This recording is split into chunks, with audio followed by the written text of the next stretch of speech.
மூத்த குடிமக்கள் நலன். முதுமை மானுட வாழ்வின் தவிர்க்க இயலாத கட்டமாகும்.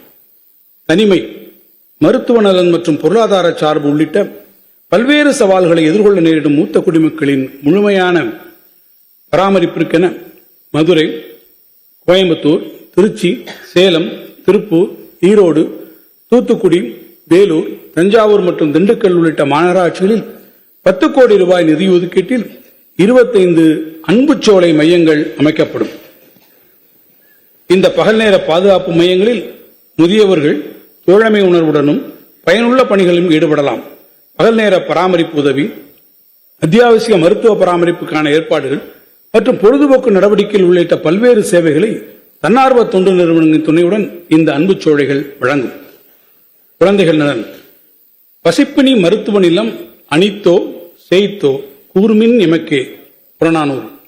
சங்ககாலத்தைச் சார்ந்த குறுநில மன்னர் ஒருவர் ஏழை எளியோரின் பசியை போக்கியதால் பசிப்பினியை போக்கிய மருத்துவராக போற்றப்படுகிறார்.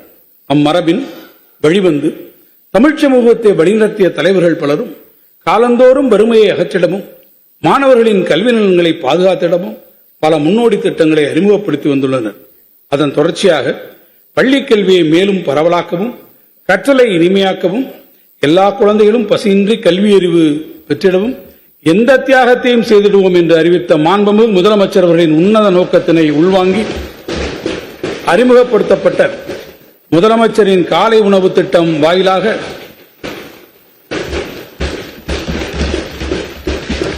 தமிழ்நாட்டில் உள்ள 30,992 அரசு பள்ளிகளிலும் ஊரக பகுதிகளில் அமைந்துள்ள 3,995 அரசு உதவி பெறும் பள்ளிகளிலும் 1ஆம் வகுப்பு முதல் 5ஆம் வகுப்பு வரை பயிலும் 17.53 லட்சம் மாணவர்கள் பயன்பெற்று வருகின்றனர்.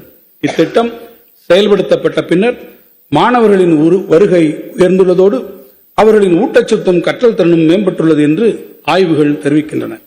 நாட்டிலேயே முதல் முறையாக அறிமுகப்படுத்தப்பட்ட இந்த வரலாற்று சிறப்புமிக்க திட்டம் தமிழ்நாட்டின் நகரப்பகுதிகளில் இயங்கி வரும் அரசு உதவி பெறும் பள்ளிகளில் 1ஆம் வகுப்பு முதல் 5ஆம் வகுப்பு வரை பயிலும் மேலும் 3.14 லட்சம் மாணவர்கள் பயன்பெறும் வகையில் வரும் கல்வி ஆண்டு முதல் மேலும் விரிவுபடுத்தப்படும். இத்திட்டத்தினை செயல்படுத்துவதற்காக வரும் நிதியாண்டில் 600 கோடி ரூபாய் நிதி ஒதுக்கீடு செய்யப்பட்டுள்ளது. மேலும் குழந்தைகள் நல மையங்களில் அடிப்படை வசதிகளை உறுதி செய்திடும் வகையில் வரும் நிதியாண்டில் சுமார் 83 கோடி ரூபாய் செலவில் வாடகை கட்டடங்களில் இயங்கி வரும் 500 குழந்தைகள் நல மையங்களுக்கு புதிய கட்டடங்கள் கட்டப்படும். ஒருங்கிணைந்த குழந்தைகள் மேம்பாட்டு திட்டத்திற்காக வரும் நிதியாண்டில் 3,676 கோடி ரூபாய் ஒதுக்கப்படும். இந்த வரவு செலவு திட்ட மதிப்பீடுகளில் சமூக நலம் மற்றும் மகளிர் உரிமை துறைக்கு 8,597 கோடி ரூபாய் நிதி ஒதுக்கீடு செய்யப்பட்டுள்ளது. பள்ளிக்கல்வி. இன்றைய அரும்புகள் நாளைய மலர்கள், இன்றைய மழலைகள் நாளைய நமது மரபு காக்கும் மாண்புறு செல்வங்கள். அவர்களை வளமோடு வாழ வைப்பது அரசு, ஆடவர், பெண்டிர் இம்மூவரின் ஒத்துழைப்பின் பார்ப்பட்டதாகும். 1971-72 நிதிநிலை அறிக்கையில் இடம்பெற்ற முத்தமிழறிஞர் கலைஞரின் இந்த வாசகங்களை மனதில் இருத்தி நமது அரசு பல முன்னோடி திட்டங்களை நடைமுறைப்படுத்தி வருகிறது. தமிழ்நாட்டின் கல்வி வளர்ச்சிக்கு பெரும் பங்காற்றி வரும் தலைசிறந்த கல்வியாளருமான பேராசிரியர் அன்பழகன் அவர்களின் பெயரால் நடைமுறைப்படுத்தப்பட்டு வரும் பள்ளி மேம்பாட்டு திட்டத்தின் கீழ் 2025-26ஆம் ஆண்டில் அரசு பள்ளிகளில் கூடுதல் வகுப்பறைகள், அறிவியல் ஆய்வகங்கள் மற்றும் குடிநீர் வசதி உள்ளிட்ட உள்கட்டமைப்பு வசதிகளை உருவாக்கிடும் பொருட்டு 1000 கோடி ரூபாய் நிதி ஒதுக்கீடு செய்யப்படும். உயர் தொழில்நுட்பத்தை மாணவர்களுக்கு அறிமுகப்படுத்துவதன் மூலம் கற்றல் கற்பித்தல் சூழலை நவீனமாக்கிட இந்த அரசு உரிய நடவடிக்கைகளை தொடர்ந்து எடுத்து வருகிறது. 2025-26ஆம் ஆண்டில் 2000 பள்ளிகளுக்கு 160 கோடி ரூபாய் மதிப்பீட்டில் கணினி ஆய்வகங்கள் மேம்படுத்தப்படும். அதிக எண்ணிக்கையில் மாணவர்கள் பயின்று வரும் பள்ளிகளில் உள்ள 880 உயர் தொழில்நுட்ப ஆய்வகங்கள் 56 கோடி ரூபாய் மதிப்பீட்டில் தரம் உயர்த்தப்படும். மேலும் அரசு பள்ளிகளில் 2025-26ஆம் ஆண்டில் 2676 பள்ளிகளில் திறன்மிகு வகுப்பறைகள் 65 கோடி ரூபாய் மதிப்பீட்டில் அமைக்கப்படும். 2025-26ஆம் ஆண்டில் 1721 முதுகலை ஆசிரியர்களும் 841 பட்டதாரி ஆசிரியர்களும் நேரடி நியமனம் மூலம் பணியமர்த்தப்படுவார்கள். இதற்கான தேர்வு அறிக்கையை ஆசிரியர் தேர்வு வாரியம் விரைவில் வெளியிடும். அரசு பள்ளி மாணவர்களை சாதனையாளர்களாக மாற்றும் உயர்ந்த நோக்கத்தோடு உயர்கல்வி குறித்த விழிப்புணர்வும் சிறப்பு பயிற்சிகளும் வழங்கப்பட்டு வருகின்றன. கடந்த 2 ஆண்டுகளில் 780 அரசு பள்ளி மாணவர்கள் இந்தியாவின் தலைசிறந்த கல்வி நிறுவனங்களான இந்திய தொழில்நுட்ப கழகம் IIT, தேசிய சட்ட பல்கலைக்கழகம் NLU உள்ளிட்ட நாட்டின் தலைசிறந்த உயர்கல்வி நிறுவனங்களில் சிறப்பிடம் பெற்று சேர்க்கை பெற்றுள்ளனர். மேலும் 12 மாணவர்கள் முழு கல்வி உதவித்தொகையுடன் வெளிநாட்டு பல்கலைக்கழகங்களில் கல்வி பயின்று பெறுகின்றனர்.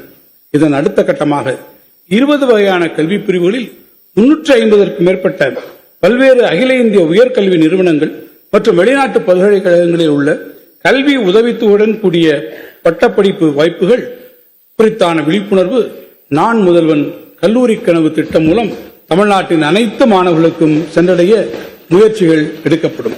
முதற்கட்டமாக மாநிலத்தின் அனைத்து 388 ஊராட்சி ஒன்றியங்களில் அமைந்துள்ள 500 அரசு பள்ளிகளில் உயர்கல்வி குறித்தான விழிப்புணர்வு மற்றும் சிறப்பு பயிற்சிகள் வழங்கப்படும். இதன் மூலம் இந்த 500 அரசு பள்ளிகள் மட்டுமின்றி அருகில் அமைந்திருக்கும் இதர அரசு பள்ளி மாணவர்களும் பயனடையும் வகையில் இத்திட்டம் நிறைவேற்றப்படும் போது 9ஆம் வகுப்பு முதல் 12ஆம் வகுப்பு வரை படித்திடும் 1 லட்சம் அரசு பள்ளி மாணவர்கள் முதற்கட்டத்தில் பயனடைவார்கள். நான் முதல்வன் கல்லூரி கனவு திட்டத்தின் மூலம் குறைந்தது 2000 அரசு பள்ளி மாணவர்கள் இனி ஒவ்வொரு ஆண்டும் அகில இந்திய அளவில் புகழ்பெற்ற உயர்கல்வி நிறுவனங்களில் சேர்ந்து சிகரம் தொடுவார்கள் என எதிர்பார்க்கப்படுகிறது. இதற்கென 50 கோடி ரூபாய் இந்த வரவு செலவு திட்டத்தில் நிதி ஒதுக்கப்படுகிறது.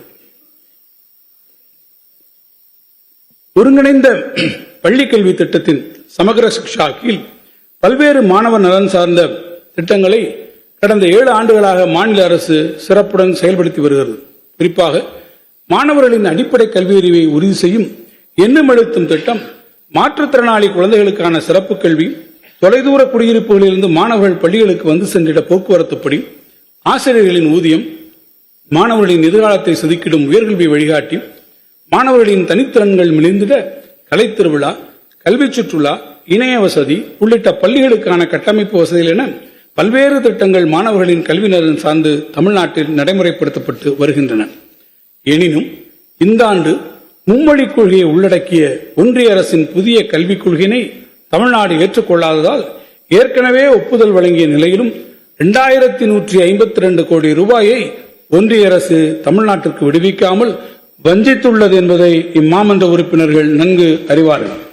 ஒன்றிய அரசு தமிழ்நாட்டுக்கு உரிய நிதியை விடுவிக்காவிட்டாலும் மாணவர் நலன் கருதி அரசு பள்ளி மாணவர்களின் கல்வி ஒரு துளியேனும் பாதிக்கப்படக்கூடாது என்பதற்காக ஆசிரியர்களின் ஊதியம் உள்ளிட்ட அத்திட்டங்களுக்குரிய நிதியை மாநில அரசே தனது சொந்த நிதி ஆதாரங்களில் இருந்து விடுவித்துள்ளது.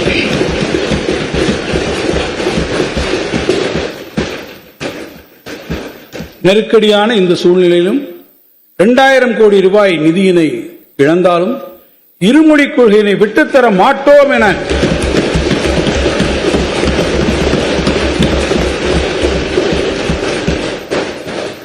கொண்ட கொள்கையில் உறுதியாக நின்று தமிழ்நாட்டின் தன்மானம் காத்த மாண்புமிகு முதலமைச்சர் அவர்களின் பின்னால் தமிழ்நாட்டு மக்கள் அனைவரும் அணிவகுத்துள்ளனர்.